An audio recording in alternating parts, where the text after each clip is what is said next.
So again, folks, welcome, welcome. If you had any druthers of what you're here for, this is the Show Up Live panel discussion. Again, my name is Karen Mayfield Felton, and we are here to have a great conversation with Yolanda Tanner and Jimmy Smith. So let me just make good use of our time, and I'm going to stop the music and we are going to get started. First and foremost, thank you so much for registering, taking time out of your day to participate in what I consider a remarkable event. Yes, I am slightly biased because we have folks at our feet that have that I call powerhouses in the career and STEM space. And so it is an honor to just pretty much facilitate a conversation about how we show up. So, without further ado, I'm just going to share a little bit of information about Feet Planted LLC. Feet Planted LLC was started in 2021 out of a need to create community for those who are interested in STEM, who have a desire to work in a technical field. STEM stands for science, technology, engineering, and mathematics. I know most of you know that. And so I wanted to be in position to help the next generation navigate, to help early careers navigate, and to help all of us have a place to go as a source of information, tools on how to excel in a changing and emerging space in technology. We are post COVID. There were things that we had to learn there, and I wanted us to be able to thrive in spite of life stuff, in spite of career stuff, and not trip over the little things so that we can move on to purpose. And we each have one. And so I want to get all of us closer to purpose. So that is why Feet Planted LLC was created. If you would like to know more about Feet Planted LLC, I'm going to put the URL up. This will be the only time that we talk about Feet Planted LLC. So please take a snapshot. Please highlight it. And in your free time after this panel discussion, feel free to go check me out and see some of the events and things that I do in community with several of my colleagues, to include my sisters and womb mates who are also in the STEM space. So why are we here? We are here because this was an opportunity for me to provide you with more perspective. On Tuesday of this week, I launched a virtual masterclass on how to show up. 53 minutes of what I believe, my thoughts on the acronym show up. I would tell you what it stands for, but you got to actually go through the virtual masterclass along with the workbook to figure that out. We're going to promote that again in the future, so you have plenty of opportunity to share it with folks. But that was a one-on-one workbook, you doing the work, you thinking about what it means to you type of session. This is a continuation with an Ask Me Anything. You have the benefit of someone else's voice other than mine to see how they did it, to understand who they are and how they've been able to just be successful in the spaces that they've been in, and what it took, because I know for a fact it wasn't easy, but they get to share all of that goodness with us. So we're going to get started. I am going to read some information about their bios, and I'm going to try to put their face only on the screen as I read it. So I'm going to start ladies first. So don't get weirded out, Ms. Tanner. You're going to be on screen. People are going to see your face and your face only. Look at that beautiful smile. Yolanda Tanner has been in the Department of Defense for over 40 years in the capacity of the United States Marine Corps as a service member, defense contracted systems engineering, and civil servant. Ma'am, thank you for your service. As an operational research analyst serving as a Naval Information Warfare Systems Command Science, Technology, Engineering, and Math Federal Action Officer. Basically, she's a NAVWAR STEM action officer, which is actually where we met, national lead, and the Naval Information Warfare Center STEM director. Y'all, I said a mouthful. I hope you heard. She's involved in policies and strategies for STEM, has hosted many programming to support NAVWAR across 6 different states. Currently, she is the Pathways Engineering Department Manager at Northrop Grumman. The Pathways program provides her department as a 3-year rotational program for entry-level professionals. So if you're interested in learning more about Northrop Grumman and the Pathways program, there's a lot of information on her profile on LinkedIn, so I encourage you to look that up. Through 3 rotational opportunities, employees have a guided intentional experience to acquire a breadth of technical skills, to establish a foundation in their careers and develop business acumen. So I am reading specific parts of her bio so that you can understand her background and what she brings to the table, so that can lead you in some of the questions you may have. And leading this department, she continues to build upon her passion and purpose, contributing to STEM avenues to the workforce and developing early career STEM professionals. She continues to embrace complex problems and the intersection of analysis, strategy, and action while using research to positively inform and impact STEM education in the workforce. Yolanda has a BS in Computer Information Systems. She is a graduate certificate in counseling, an MA in education, and in the process of completing a doctorate at Northeastern University in education with a dissertation emphasis on STEM. Ladies and gentlemen, this is Yolanda Tanner. If I had the applause button, I would play it. So, yeah. Just want to make sure you all understand who you have at your feet. Next, we are going to talk about this gentleman here, known as Jimmy D. Smith. He stands for, but maybe not, not yet. Jimmy Smith is currently serving in 2 chief executive officer positions as of July 7th, 2023. Smith joined Pacific Engineering Incorporated, as the CEO of this composite material design and manufacturing company based in Roca, Nebraska. In April 2023, Smith started his own small business entitled Smith Advisory Consulting after retiring as a member of the Senior Executive Service after 32 years of working for the Department of Navy. I am going to, I don't know why your image keeps bouncing back. We're going to put you back up there by yourself. In 2019, this served as a small business director for the Department of the Navy. There, he was the chief advisor to the Secretary of the Navy on small business matters. He was charged with overseeing small business acquisition policy, strengthening government and private sector partnerships, and fostering opportunities to leverage small businesses as a strategic advantage to benefit our warfighters. In collateral duty capacity, which is often the case as leaders, Smith served as the chairman of the Federal Office of Small Disadvantaged Business Utilization Directors Interagency Council. That's a mouthful. There, he led small business directors from across 87 different federal agencies. He worked closely with Congress, the Small Business Administration, and the Office of Management of Budget to ensure that the barriers to small businesses doing business with the federal government were eliminated through more inclusive policies and the adoption of best practices. Thank you so much for that. I'm sure you have moved through many barriers. And Smith received, last but not least, a Bachelor of Science degree in Mechanical Engineering in 1990 from Tuskegee University, another HBCU. Norfolk State University is mine, but we're not talking about me, we're talking about him. Graduate level studies included environmental engineering, marine engineering, and business management. He also possesses 4 executive leadership certificates from the Cornell University School of Industrial and Labor Relations, and 2 executive business certificates from the University of North Carolina at Chapel Hill, Keenan Flager Business School. Ladies and gentlemen, I welcome and introduce you to Mr. Jimmy Smith. So I think that I am, so if you thought that you were just going to, I don't know why I'm big on the screen. If you thought you were just going to see me talk, I want you to understand that these folks are extremely, extremely talented, a wealth of experience with depth and breadth. So let's actually just get into it. But I have one housekeeping matter. This is a webinar, and I believe you have the opportunity to put in a comment or question in the chat.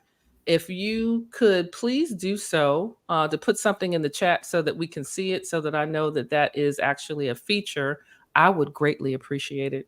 Um, to make sure that we're able to actually do the Ask Me Anything as part of this segment. Okay. Um, I'm going to leave us some time to do that. So, again, if you're out there, and I know you are, I see the numbers on the screen. Can you please put a one or a two or there we go. Good morning. Good morning, Corinne. How are you? So the feature does work. Hoping that our panelists can see that. Can you see that, panelists? No. You cannot. You can't. So only I get the benefit of seeing it? Only That's you. Only okay. you. It's just me. So Kareem Beach said good morning. That's what she said. And so Good morning, Miss what Beach. what will happen is as questions come in, I will repeat them and share them with you. So without further ado, we've gone through the administrative things. I have introduced, and that was only a small introduction of their bios. I did want to honor them by sharing just a portion. That was just a portion of who they are and what they've accomplished. So now I shut up and you get to hear from them. And so I am going to ask Yolanda Tanner to start, ladies first, to introduce herself in any way or form that she sees fit in terms of who she is, what she does. And I turn the floor over to you, ma'am. All right. First, thanks, Karen, for having me. Hold on. I think I have two audios on.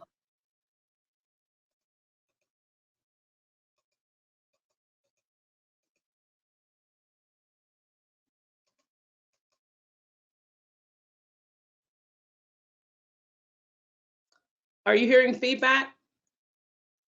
No feedback on my end. You're loud and clear. All right. Thanks for having me. I really appreciate it, and I'm so pleased to be on a panel with Jimmy and yourself and your guest today.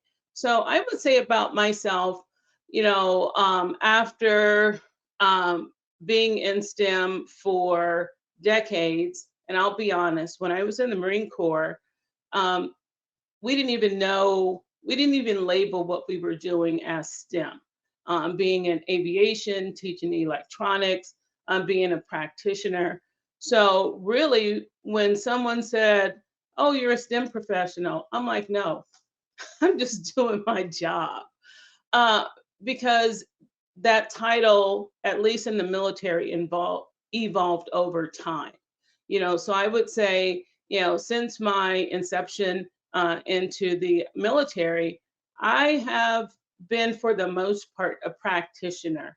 So while I retired as a director, the majority of my STEM implementation strategy has been operationalizing STEM over time within programs, or creating programs, developing programs, and looking at it from the perspective of how are we impacting that student? How are we impacting that high school student, college student, elementary school student, doctoral student? How are we actually impacting them directly to provide pathways to STEM careers for them?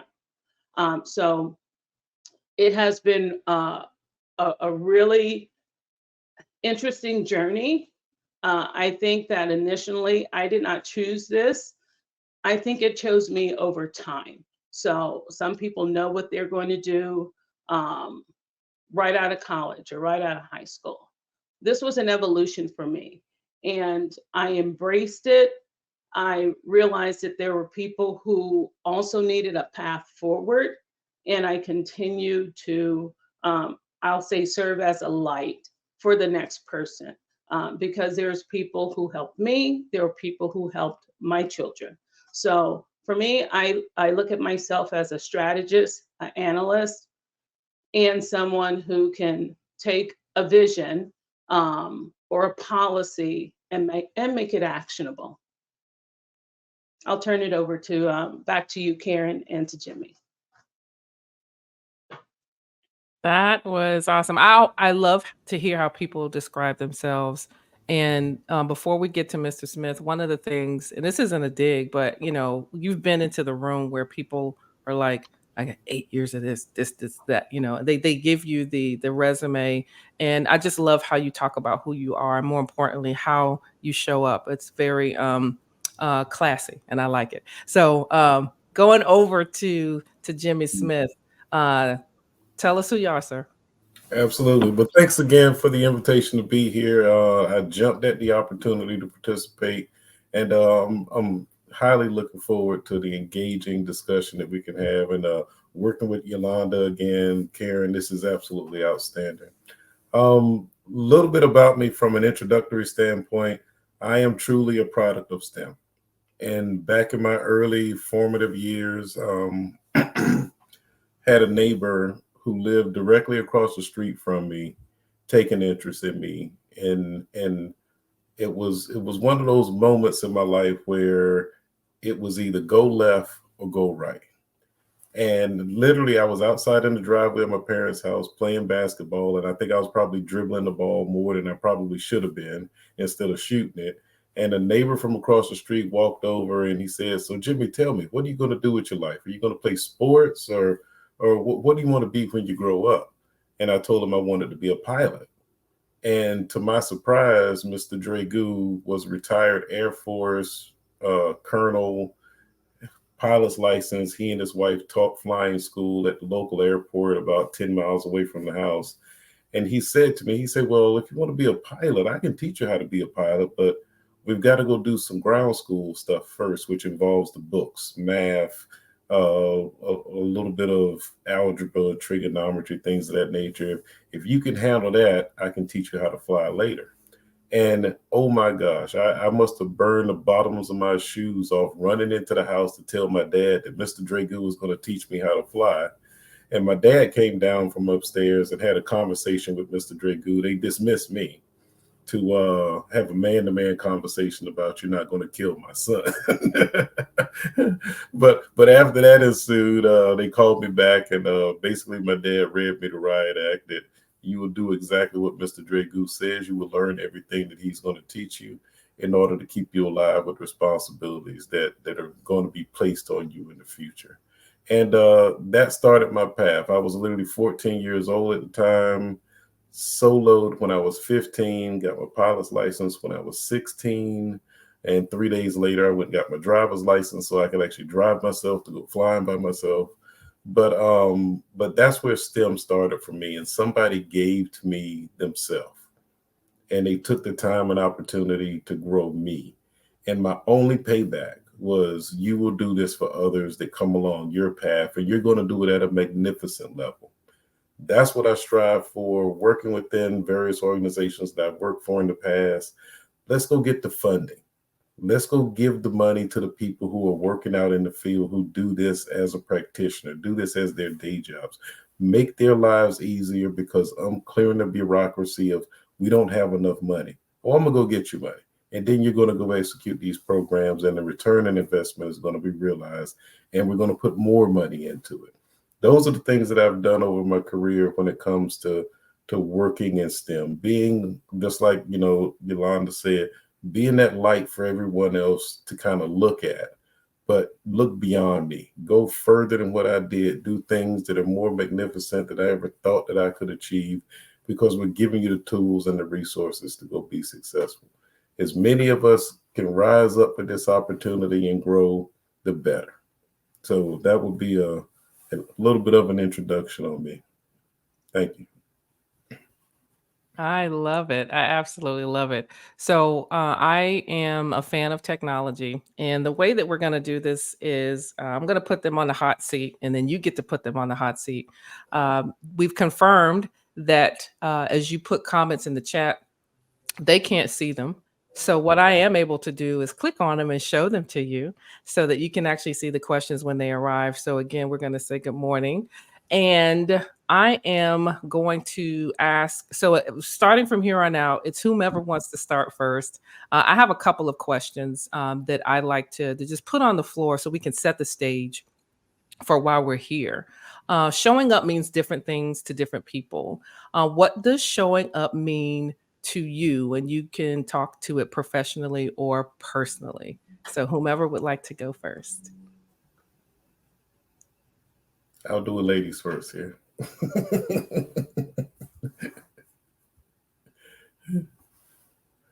Up, I remember someone told me a while back, many years ago, that you have to be ready for the opportunity. And it was actually a commanding officer. And she said, Yolanda, when leaders bring experts into a room, they expect that expert to give them expert advice, their expert opinion. What they do not expect is for that expert to say, let me get back with you. I need to go and find out. In that, she was saying to me, you have to be ready to show up before you're even asked the questions many times. And that in showing up, it's not a let me wait until I get that position. Let me wait till I get that title. It is doing your research, finding out what the landscape is, finding out what the playing board is, and being prepared for the future moment. Over to Jimmy. Outstanding. Well, that's a great answer. And I will tell you, I've had very similar experiences in the past where you have to be prepared. You literally have to be over prepared and think about all of those things where you may get asked this, you may get asked that. And you want to be more than prepared for what's in store for the opportunity. Doing more has been one of those things that's just been a part of my life, and doing more is really just normal for me. I want to cover down on all of those things that could potentially be out there that I may be asked, but also get deep with your knowledge and understanding. If you're just flying around touching the wave tops, everyone can see through that. If they ask you one or two, more detailed questions and you don't have the answers, it really starts to erode your credibility quite a bit. So having the in-depth knowledge in areas that were probably not your forte, go off and learn it and make sure that you can speak to the depth of the responsibility that you're living up to. And it's okay to learn on the job. It's okay to say, I don't know when you don't know, but going in unprepared is totally unacceptable. And being ready to show up is what this is all about. And know that people are looking at you every single day that you show up, and it's your opportunity to show I deserve to be here. I'm going to move myself and my responsibilities forward for the next opportunity. I had one of my senior leaders during my career tell me, and I was always admiring the suits that he wore to work every day, and I was like, sir, you wear nice suits to work every day, and he was like, I'm dressing for my next job. And I took that to heart because I was one of those young engineers that wore khakis and a little button-down shirt.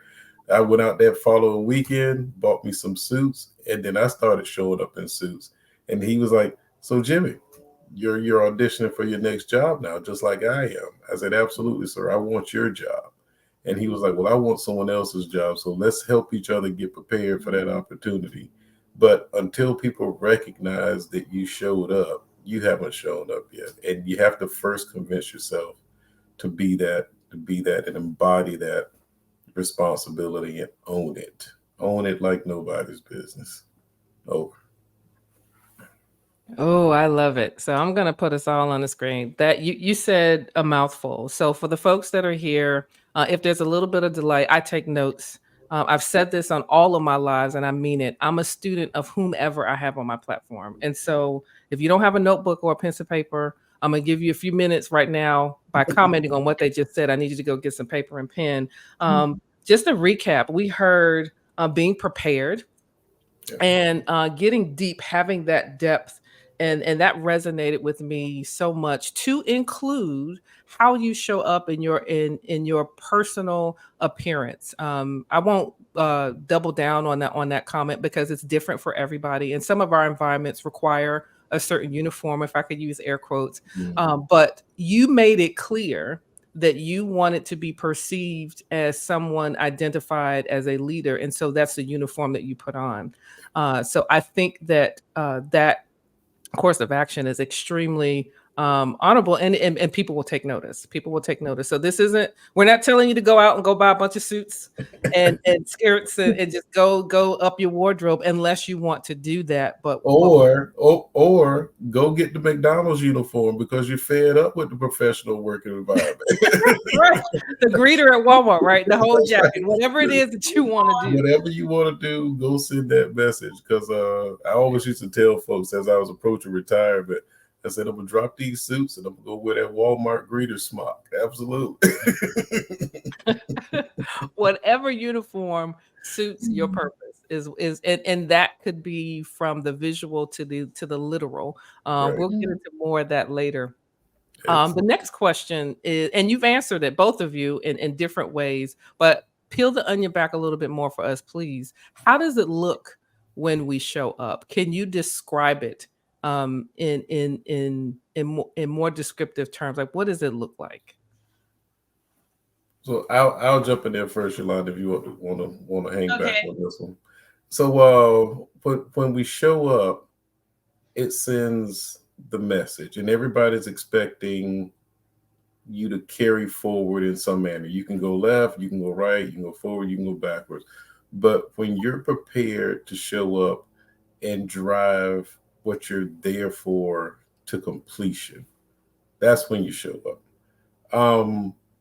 One of the things that I guess I've sort of prided myself on is know the situation that you're getting into, know the situation that you're applying for, surround the opportunity with what you think and the vision of how you think that role should be, and then go and embody it. Go understand the intricate details of what is it going to take to get there from there. So you should develop a 1 month plan. You should develop a 3 month plan.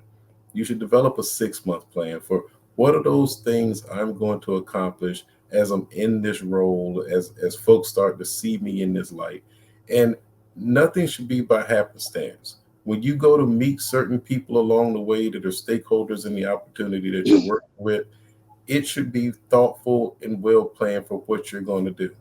And no kidding, I used to walk around with a baseball card, an index card in my pocket when I met certain people because I knew what their interests are, and I would actually take the opportunity to meet them where they were on their interests. And then you disarm everybody. You meet them where they are. Now I can have a conversation about something that I want to after I clear something that satisfies your needs. And an example would have been Admiral Archazell. Admiral Archazell worked in the aircraft carrier community, and I was in subs, but we knew at some point in our careers we were going to have to cross bridges with one another and deal with each other on a working professional level. And I actually went to Admiral Archazell's executive assistant one day just to get some intel on him. I said, so tell me what makes this man tick. What is it about him that you as an EA can share with me so that I can get closer to this person on a different level rather than just professional working meetings, engaging in that level? And she said, oh my gosh, he loves baseball. And I'm like, oh crap, I don't like baseball. But if I was going to meet him where he was, to catch him at a I won't say vulnerable spot, but catch him where he is, to have a conversation that's not just work related, I needed to start paying attention to the baseball scores. And he was a Washington Nationals fan, had seats right behind home plate. And literally the 10 o'clock, 11 o'clock news, I'm watching the news and look, there's the baseball score. Washington Nationals lost 5-4. I'm going to see Admiral Archazell the very next day.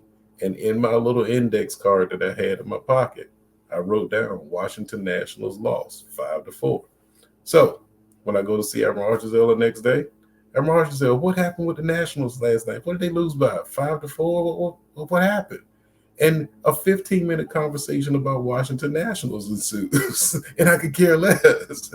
But that led to Jimmy Smith met me where I am, and this guy is connecting with me on a whole different level.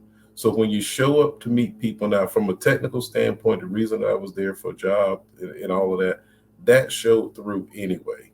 But catching people on a whole different level was something that I love to do to prepare for an engagement. And it's not just strictly work related, work driven every time you engage folks. So meet them where they are, have a conversation, and then let's get on with work. And I would recommend that to anybody, that you do your homework ahead of time. Over. No, that's good. Before you get started, Yolanda, we have, oh, let's see, Benito Hobson says good Hey, morning from Benito. San Diego. I love Benito. I Mhm. figured it might be someone that our West From Coast the friend might NAD know. All right, Yolanda. So how would you answer the question? How does it look to show up? Yeah, and I would segue to a point from Jimmy about the human, I'll call it the human connection. I mean, we over time, whether we're a college student, early career, we usually get to the point we have our elevator speech, right? And sometimes we use that constantly because we're like, oh, you have to have an elevator pitch. But I tell people, I might say, "Hey, tell me about yourself." "Oh, I'm a mechanical engineer." No, no, no, no. Let's. Who are you as a person? So I usually try to, with someone I haven't met, I usually try to ask. My intent is to ask them at least six questions about themselves in no particular order, because what I'm really looking for is an intersection. Did we live in the same state? I was talking to someone last week who I've never met. We went to the same college. Her husband went to the same school. So I'm trying to connect as a person first. And also with working with early careers, I say you may not always like the program that you're on. You may not like what you're doing on a day to day task, but try to connect with people on intersections, because you're still going to have to work with someone else. And there's one thing people do like talking about, and it's themselves. So when I meet someone, I'm trying to find that intersection of commonality, because that might be the thing that's keeping our work relationship together over time, or it might be the thing that we're starting our work relationship on. I would say the second thing would be, in showing up, be present in the moment. I have gone to many meetings to where I had a scheduled meeting with someone and they were completely behind the computer monitor or doing something else. And I would actually say, I know we had a scheduled meeting. Do you need me to reschedule? And on the flip side of that, when people come into my office, if they have a scheduled meeting, I literally make a point to know that I am present in the moment by I don't shut down my computer. I close every application on my desktop. I actually move away from the computer so that they can see that I am present in the moment. If I'm at an activity, if I'm at a career fair, if I'm at a STEM outreach, I'm making sure that I am present in the moment so that I can take in what's going on, and that if there's anything that I need to address, I am just fully in that moment while I'm engaging in an activity or while I'm engaging with another person. Okay, y'all caught me writing again, so I'm taking notes. I want to respond to what you all have said, but also for the folks that are here, if you have a question or a statement as well, please put that in the chat, and I'll just put that up on the screen. The advice that you gave about depth and being more personal and intentional, I might say, in how you meet people and make that connection. How different is it? And this was not on your list. Is there a different approach if you are earlier in your career, vice longer in the tooth, as we say, in your career? Would you say anything differently depending on which bucket you're in? I would say for me, it works well I'll say across, whether it's an early career, if I have a new director that I don't know, if I have a business partner that I've never met, I'm still trying to find that connection. Is it kids? Is it family? Is it sports? Is it, um, favorite teams? Because I'm still trying to find that human connection, whether they are 18 years old or 80 years old. I'm trying to find that commonality of of the phrase "we are more alike than unalike." Whether that person in my office or the person I'm interfacing with is again 18 or 80, I want to hear what they have to say, and I need to be in a space or in a mental space of receivership. And listening is never underrated.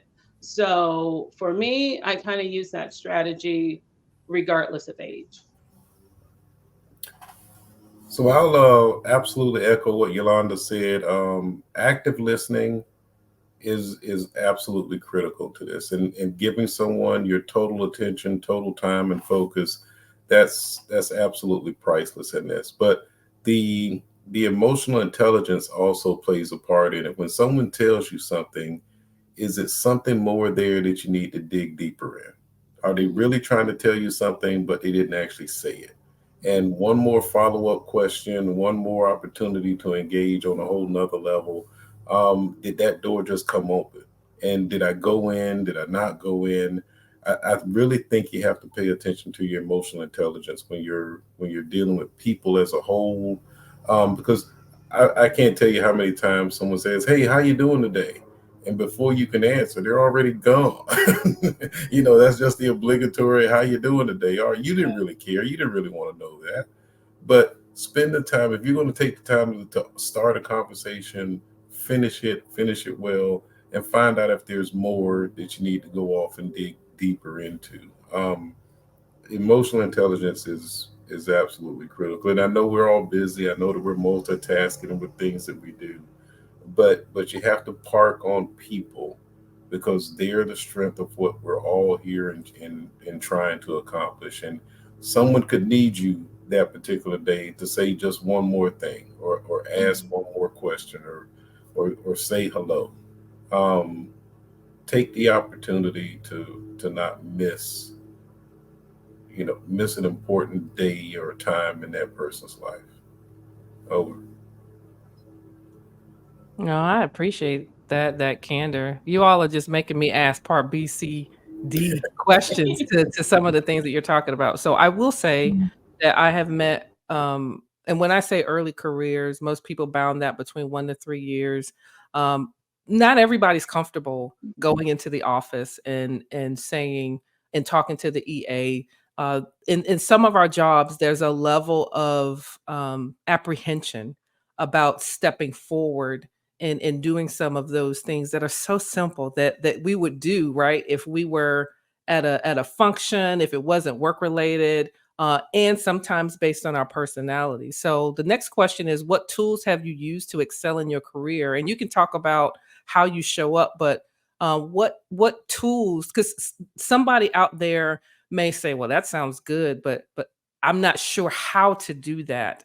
Are there any tools that you've used to help you show up in an environment so that you can position yourself to be known as credible?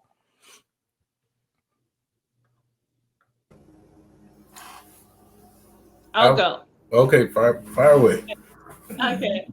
So I'll say one of the things that I have, I'll say, kept or honed in my toolbox is over time is, of all things, I've said I do not want to impugn my integrity or my credibility. You know, now with that comes, I know that every decision that is going to be made is not going to go my way. But it was very important to me, again, regardless of as to who I'm interfacing with in at work, that okay, she's going to tell me the truth, She's not going to be checking boxes. And even if we do not agree, I know that I can go back to her, and her answers or her decisions will be based on integrity and mission. So yeah, I have always tried to say, what is the epicenter? What is the mission? What are we trying to accomplish? And try to get away from what is good for Yolanda as opposed to what is in the best interest of the organization. So trying leading, I would say leading with integrity throughout, lends that trust with your peers, trust with your colleagues, and trust with leadership. All right. Y'all are just gonna have to wait a minute. I have to write that down. That's a mouthful. Okay. I told you that we're gonna be dropping some knowledge. Um, and oh my goodness, that's very honorable, because we're in an age where it's still the what's in it for me. And sometimes it's more of, well, what can this organization do for me? I've had someone actually say, you're talking about show up, but how can our employers show up? How can they show up for me? There's a lot of conversations out there if you go on LinkedIn and the web, and there's a place for that. In this moment, in this dialogue, we're working in the sphere of control that we have, and that is us. So I really really appreciate you having that perspective. um one question before we turn it over to our folks that are here. In your role as a STEM leader, what advice would you give on how to be competent as we talk about showing up? You've talked about it a little bit, but maybe share some personal anecdotes or whatever thoughts you have on competency as we take ourselves everywhere we go. So jumping right in there, competency is exactly what this is all about, and even the youth can tell whether somebody knows what they're talking about or they don't know what they're talking about. Whether you're selling them a bag of rocks or whether that promise that you're selling them is actually going to be the outcome that they want it to be. Being absolutely credible. If you say you can do something, do it. If you say you're going to be a certain place at a certain time, be there at that certain time, and don't let it, humanly possible. And I don't understand, life runs you over from time to time, but do everything you can to keep your word for what you said you were going to do, especially when it comes to children. The second that you let them down, now I'm less inclined to, want to participate again in the future, because you let me down before, and now I'm worried whether you're going to do it again. So why set myself up for that heartbreak? Being there, being the strong force that you already are, and know that you're shaping someone's life. I mean, the fact that Mr. Dragu came to me over at the age of 14 years old, he literally shaped my entire life with that moment that he walked across the street. And I don't know if he did it with that kind of purpose, but it was absolutely impactful for me to take on that opportunity, live up to the expectations that were being levied upon me, and always move that bar further and further away when it comes to being that STEM professional. Where, okay, this is great. You accomplished that task that we asked you to do. You're showing some knowledge and expertise. Now it's going to get a little bit more complicated the next time around. To be that STEM professional, planning ahead, making sure that you got a very thoughtful approach to a project or an opportunity to grow the youth is where you have to be. That's your space. Growing it to where it's more and more challenging, it's more and more compelling, it's more and more is digging those kids in for the long haul. You want to make sure that you are thoughtfully planning and strategizing how you get them to the point of being proficient, the point to be an expert. Not let's just go run an event. Let's go have a task, and then at the end of it, everybody's happy. They walk away with their trinket from the event. But give them lasting and growing opportunities. Start with that thirst, keep the thirst alive in the opportunity that you're moving forward. Over.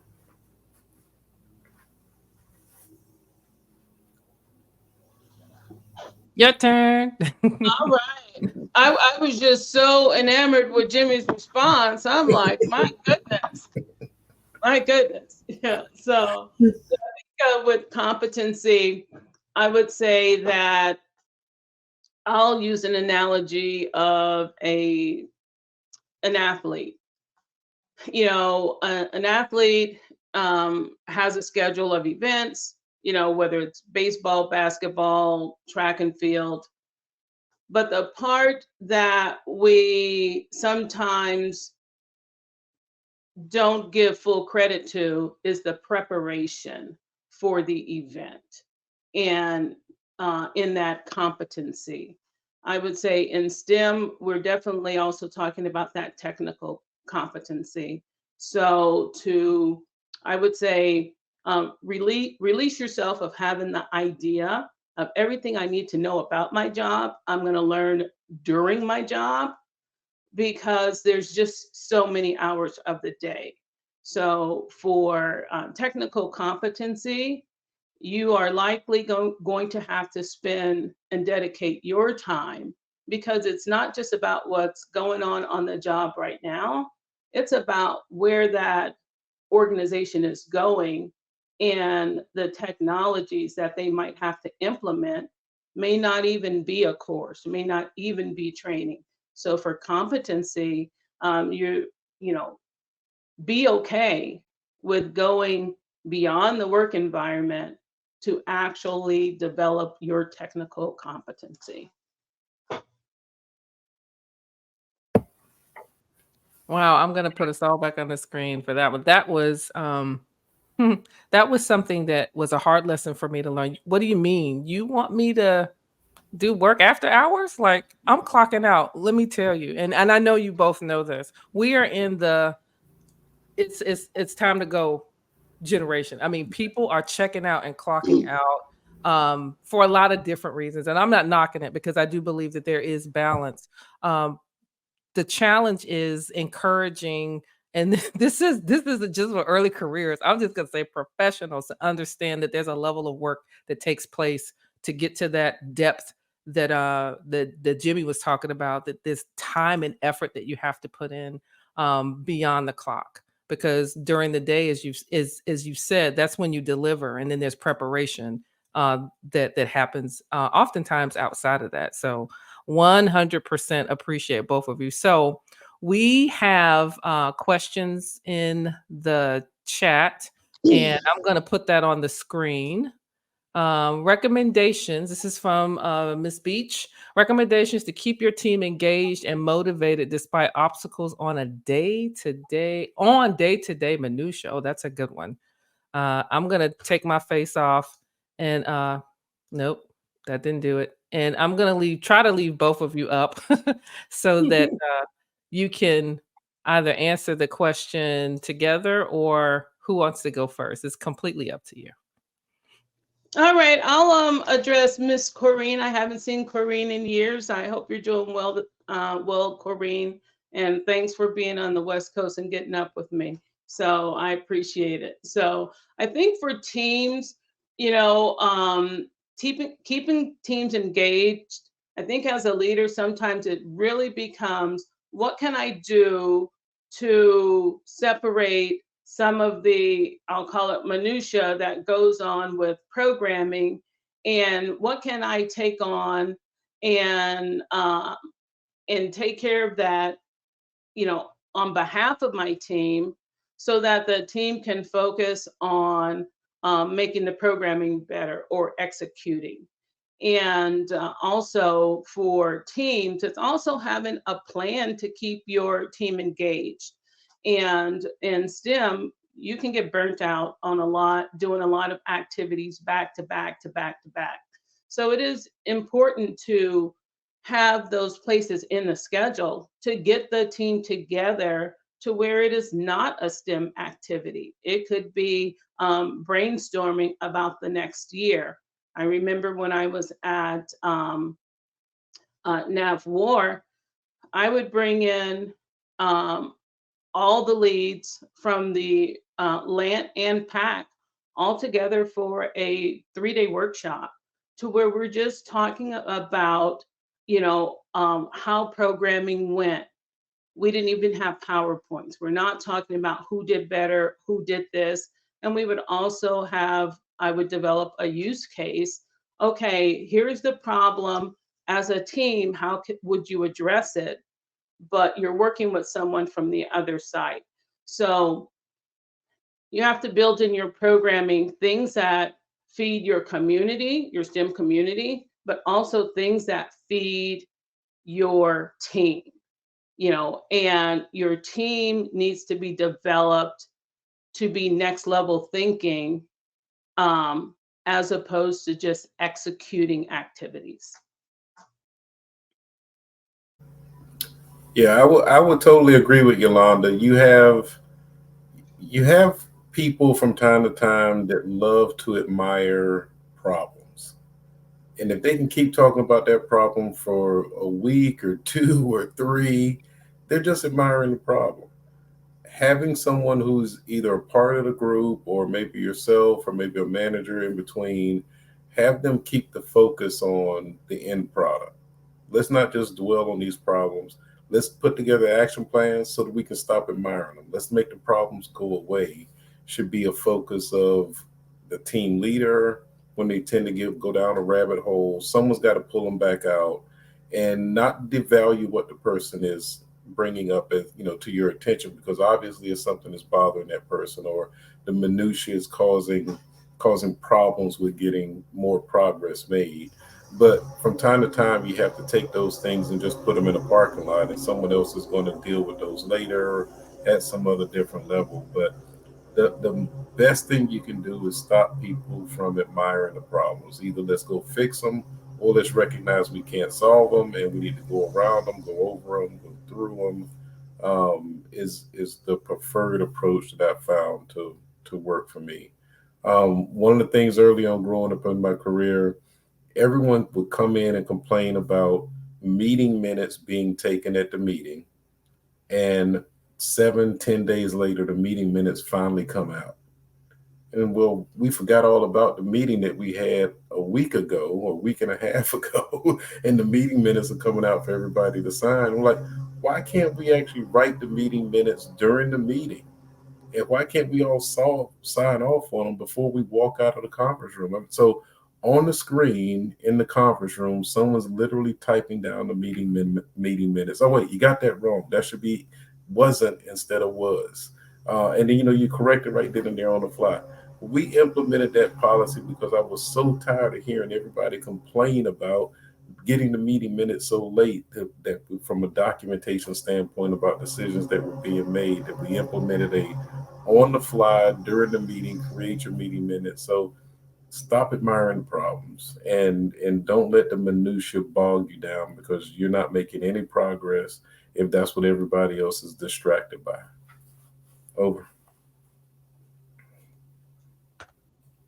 Thank you so much for those. I took good notes again. I promise you all. I'm gonna unmute you, Yolanda. I was thinking is both of you. So I don't know if you all realize it, but each one of your answers is like they're connected. Yolanda answers about looking at the team and the community, next level thinking, and then Jimmy comes with a real world example to kind of show us how we do it. And first of all, kudos to you, Corrine, for asking the question about engagement, because it's important, and motivation. High performing teams, I know all three of us are very aware of what it takes to sustain one and what it feels like when you're not on one. And so this is going to lead me to my next question. So for those of you that are here, if you still have questions, just post them in the chat and I will definitely float them up so that we can so that they can get you some answers. In the meantime, though, that question rides adjacent to one that I already had up here for our panelists. Are there different show up skills needed now that we are post COVID? And the reason I ask is because of what Corrine just asked, engagement and motivation. There's been a shift in our world, and we're still dealing with the second and third order effects of that. Some of us are in the office, some of us are not. And so showing up, depending on the state and the space that you are in now, will look differently. And so, because of that, are there different show up skills, maybe than some of the ones that you've already mentioned, that are required from us today? I can jump on there first if you like, Yolanda. I absolutely noticed that during COVID, I was working in the Office of Small Business Programs for the Department of the Navy. And before COVID, we were one team, gelled. Everybody did lunch together in the conference room every day. Great teaming environment. COVID landed. Everybody went to their respective corners, working out of their homes, and that team bonding, that what we had in person went away in a dramatic fashion. My deputy at the time, she actually came up with a pretty novel idea, and using Zoom, which the Navy actually wasn't allowed to use at that early stage of COVID. We went and got permission to use Zoom because we were dealing with the public on a pretty magnificent level, and the public didn't have Microsoft Teams and they couldn't get into our network. So we got permission to use Zoom to engage the public. But she used Zoom to engage the team, putting everybody inside a gallery kind of effect where you can see everyone 2 days a week. We're going to spend an hour talking about the team. We're going to spend time wondering, what do you have going on that we all need to know about? Are there things in your work world that someone else needs to be playing in? Let's all connect, because in the past you just walk into somebody's office and cover those things, but now we're virtually walking into each other's space via that Zoom meeting, and it worked out perfectly. We still did things in person, probably, even though we probably should have. We would do birthday drive-bys for everybody in the organization. As their birthdays came up, the entire organization, everybody would come from their respective cities that they lived in and go do a drive-by for this person in their neighborhood. We plant birthday signs, we give them presents and everything. But keeping your people feeling special is what you have to do on a very regular basis. And I understand that, there's probably 1% of the people that you spend 90% of the time on when you have problem employees. But if you can keep everybody engaged, keep everybody working together, and I'm not saying they got to be friends. I'm saying the professional work environment needs to contribute. And if we can do things as humans and as friends, even better. But it was great to get through COVID in that magnificent fashion. And then what surprised me the most was, as COVID was winding down, it was like, okay, let's get back in the office. Well, you had people who were resistant to getting back in the office because, wait, I'm working from the comfort of my home. I don't have to deal with traffic anymore. And that privilege turned into a right for a few people. But yet we were being motivated by the people we work for to get back in the office. And some very hard discussions had to take place to know, you got to come in. Our bosses are asking us to do so. And I understand it's going to make you a bit more inefficient from a traveling standpoint and things of that nature. But we're being asked to, because of the optics of what this looks like to the general public, the Congress, and everybody. So having that hard discussion about why you need to come back and why it may not be conducive to everybody. Let's go figure out what flexibilities that you need to have that we can continue, that won't get the supervisors or the managers in trouble because you're not taking the boss's responsibility seriously. So it's very interesting. I love virtual. We probably would have never gone there without COVID, but there's a limit to everything. I feel. Over.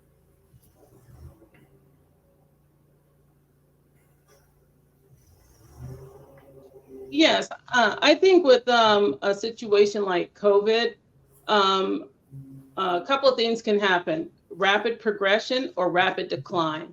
So I think within our workforces, we realized that it wasn't a matter of if we wanted to pivot, we had to. We were forced to come to grips with things that may have been overlooked in the past, such as communicating virtually, to where no, this thing has got to happen in order for us to continue as a group or as an organization. I also think in that space of when there's drastic changes in societies or organizations, sometimes there's actually an opportunity to really do something differently, as opposed to, well, I'm just going to wait for this pandemic to subside and then I'll get back to business.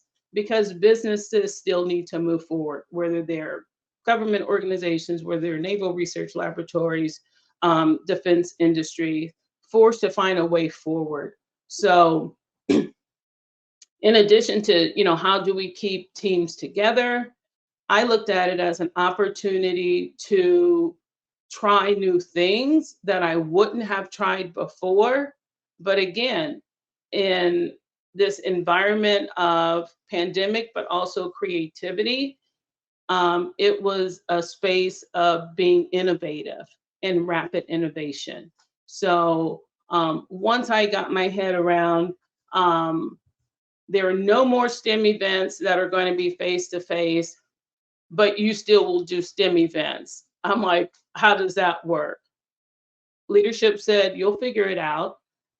So they gave me the space, the autonomy, and the opportunity to continue to be creative and innovative in that space, to where we came out of the pandemic in a better situation, actually, than maybe we were when we were in the pandemic. We did 100 events in 9 months during the pandemic. But I'll also say that that was based on previous relationships that we built and stakeholders who were also willing to have an open mindset on how do we keep kids engaged in STEM when everybody's at home. So, bad situation, but a lot of opportunities. Oh, thank you for that. And Corinne, thanks you as well. I literally just received a text message on my phone that said I'm not able to make the to register for the session, but can you ask this question?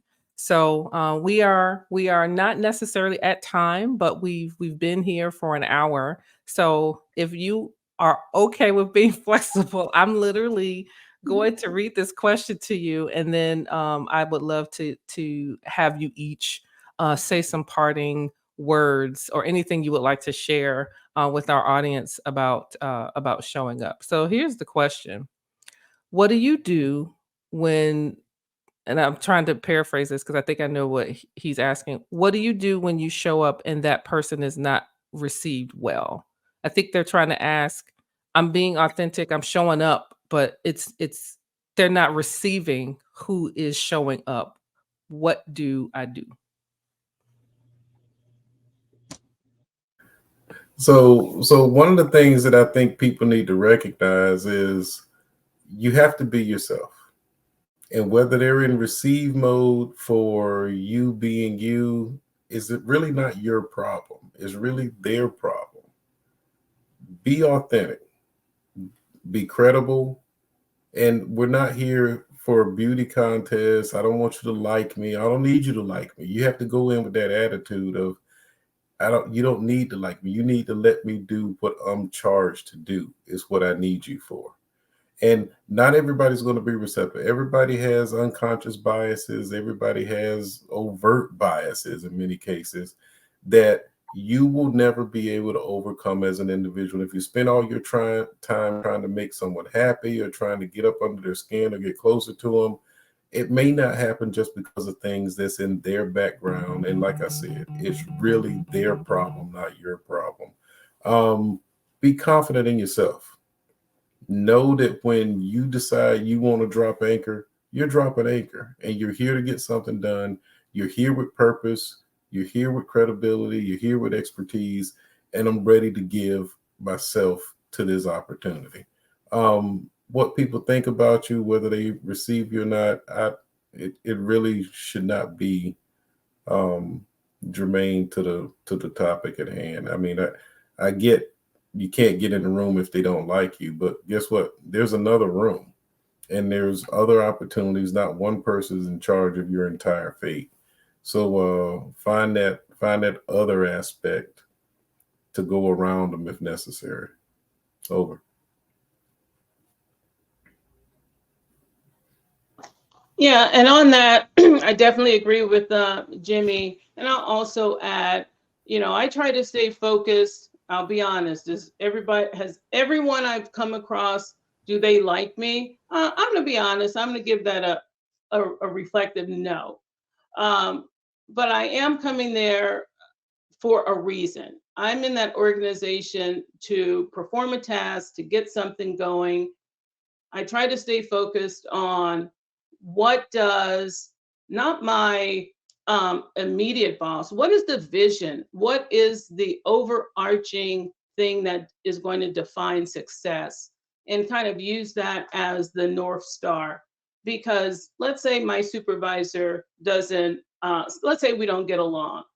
At the end of the day, he still has a boss. And if we are both focused on achieving that mission, that might be the thing that just keeps us, together and moving forward, even though it's not I'll say a happy relationship.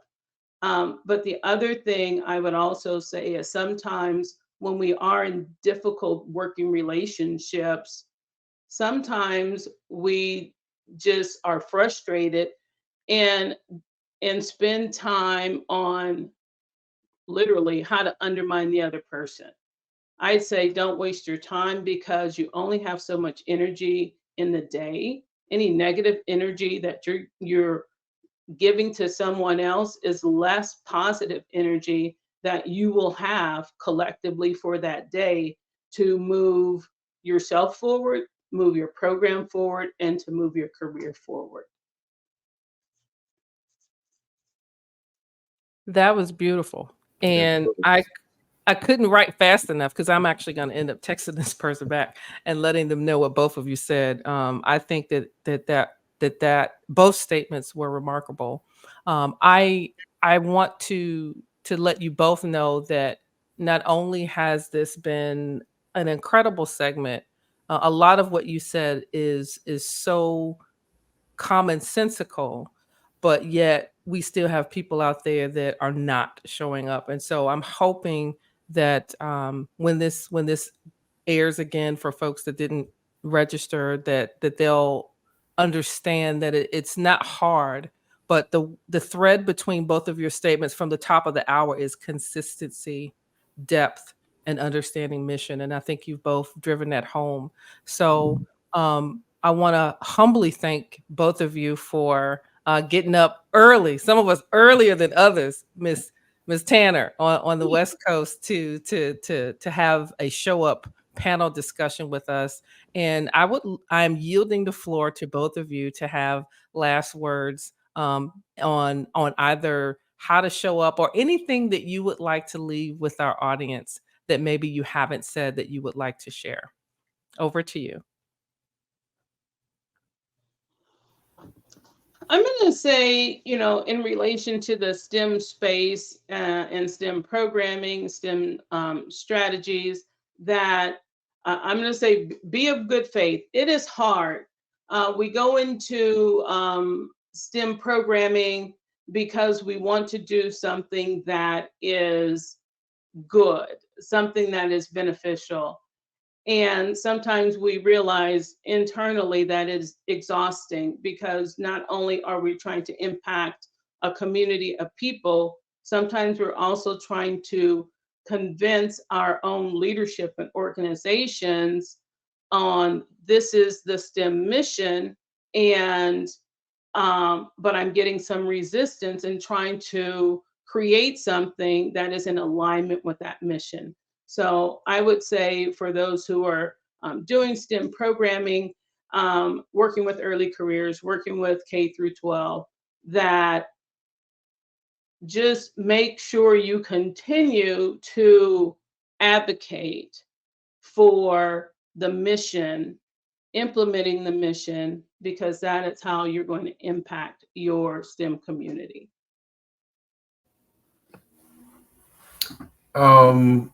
Having retired from the Department of the Navy back in April and now working in industry, I am dealing with some of the real life effects of not having STEM talent available in the workforce. And I can clearly see shortcomings for talent, capability, things that we can't do because we don't have qualified individuals there to do it.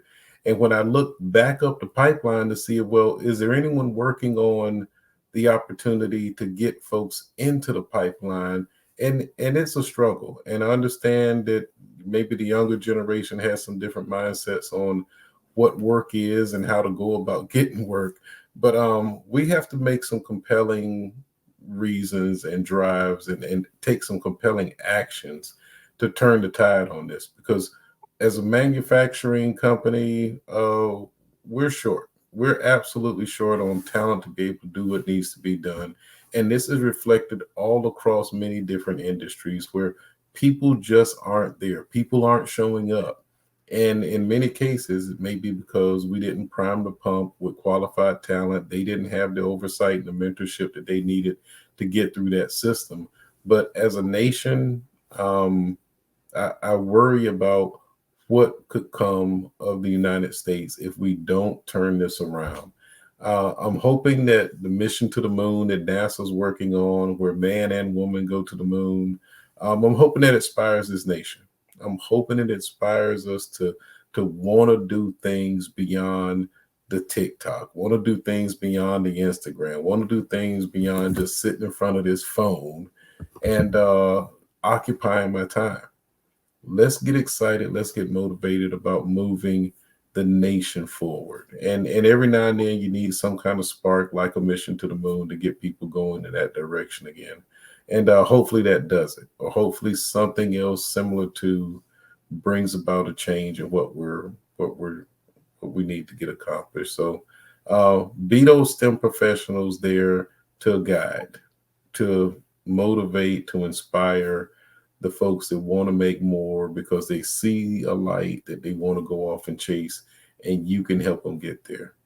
Absolutely be that person that they need you to be. Don't give up that hope just because things may be a little darker or dimmer right now than they probably were in the past. But something to turn around, I feel, is coming, and we need to be prepared to seize the moment and make sure that our younger folks have the opportunity to be successful because of your knowledge, your expertise, and your ability to run STEM programs.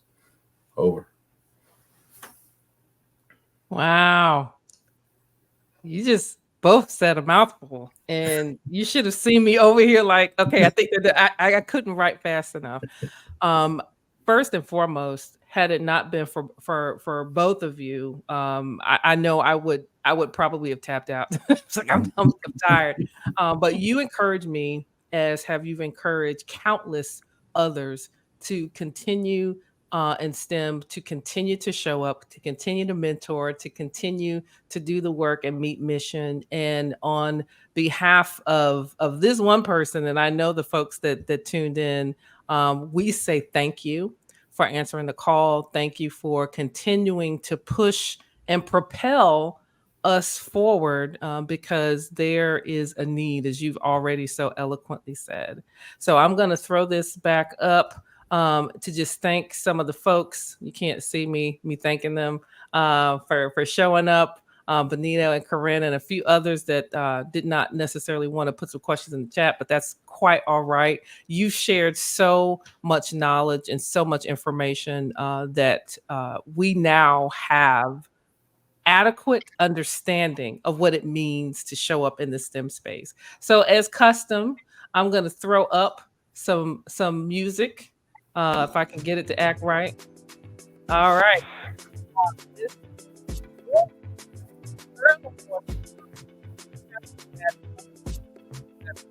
Remarkable humans who give their time and their talents to show up for other people like me and other folks that they work for, their employers, their country, their families, in order to make the space different than what it was when they came. And so I humbly say thank you. If you are not familiar with who they are, I encourage you to go on LinkedIn, look them up, find out how you can reach out to them. They, one of them at least has a little bit more free time now because he's retired, but I'm pretty sure if you reached out to Ms. Tanner, she would not have a problem mentoring you or giving you some advice. They're great humans at your disposal. Again, my name is Karen Mayfield Felton, and if you would like to learn more about Feet Planted LLC, I will throw that URL up.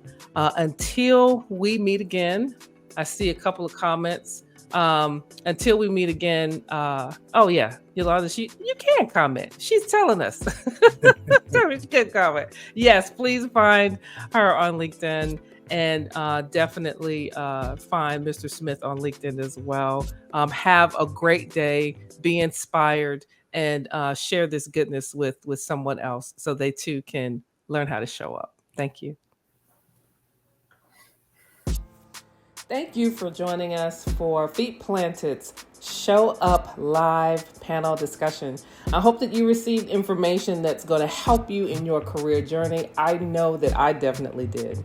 Please don't forget to like and subscribe and share this video with someone who may need it so that they know how to show up and own their space.